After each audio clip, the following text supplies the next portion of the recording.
Israel के प्रधानमंत्री Benjamin Netanyahu ने शुक्रवार को संयुक्त राष्ट्र महासभा में भाषण दिया, लेकिन जब वो मंच पर आए तो कई देशों के डिप्लोमेट्स ने वहां से वॉकआउट कर दिया, यानी कि वो हॉल से निकल गए।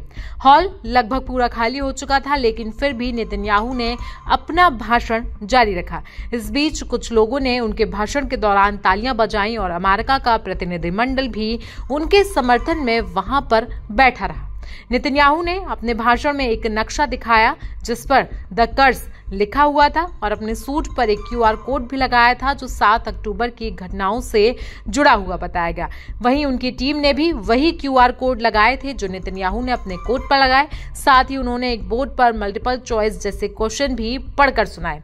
भाषण से पहले नेतन्याहू ने इजरायली सेना को आदेश दिया था कि गाजा पट्टी के चारों ओर लाउडस्पीकर लगाए जाएं ताकि वहां के लोगों को उनका भाषण सुनाया जा सके। इजरायली खुफिया एजेंसियों ने यह भी सुनिश्चित किया कि भाषण मोबाइल फोन के जरिए भी लोगों तक लाइव पहुंचे। नेतन्याहू ने अपने भाषण में हमास के नेताओं से अपील की कि वो आत्मसमर्पण करें, हथियार डालें और बंधकों को रिहा करें। देखा जाए तो फिलहाल नेतन्याहू पर युद्ध रोकने और गाजा में चल रहे हमलों को बंद करने का भारी अंतर्राष्ट्रीय दबाव है। कई देश जैसे कि ऑस्ट्रेलिया, कनाडा, फ्रांस और ब्रिटेन अब स्वतंत्र फिलिस्तीनी राज्य को मान्यता दे चुके हैं, जबकि कई अंतर्राष्ट्रीय समुदाय गाजा में तुरंत सीज फायर की मांग कर रहे हैं क्योंकि वहां पर बड़ी संख्या में नागरिक हताहत और विस्थापित हुए हैं। लेकिन इस दौरान नेतन्याहू ने अपने भाषण में यह स्पष्ट किया है कि वे 2 राज्य समाधान यानी कि 2 स्टेट सॉल्यूशन को नहीं मानते हैं, क्योंकि उनके मुताबिक ये हमास को एक इनाम देने जैसा होगा और वो कभी भी इसे स्वीकार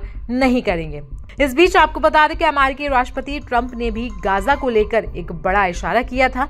ट्रंप ने कहा था कि गाजा पट्टी में युद्ध रोकने के लिए एक समझौता लगभग तैयार है, लेकिन फिलहाल इस योजना से जुड़ी खास जानकारी सार्वजनिक नहीं की गई है। शुक्रवार को व्हाइट हाउस में पत्रकारों से बातचीत करते हुए ट्रंप ने कहा था, ऐसा लग रहा है कि हमारे पास गाजा को लेकर एक डील है। उन्होंने आगे कहा, मुझे लगता है कि ये डील बंधकों की रिहाई सुनिश्चित करेगी और युद्ध भी खत्म करेगी। हालांकि उन्होंने इस डील की बारीकियों पर अभी कोई विस्तार नहीं दिया है। इस हफ्ते की शुरुआत में ट्रंप ने न्यूयॉर्क में संयुक्त राष्ट्र महासभा के मौके पर अरब और मुस्लिम देशों के नेताओं और अधिकारियों के साथ एक बैठक भी की थी।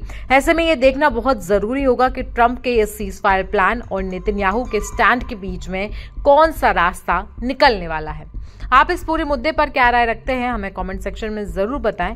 साथ ही साथ देश दुनिया की बाकी खबरों के लिए भी बने रहें हमारे साथ।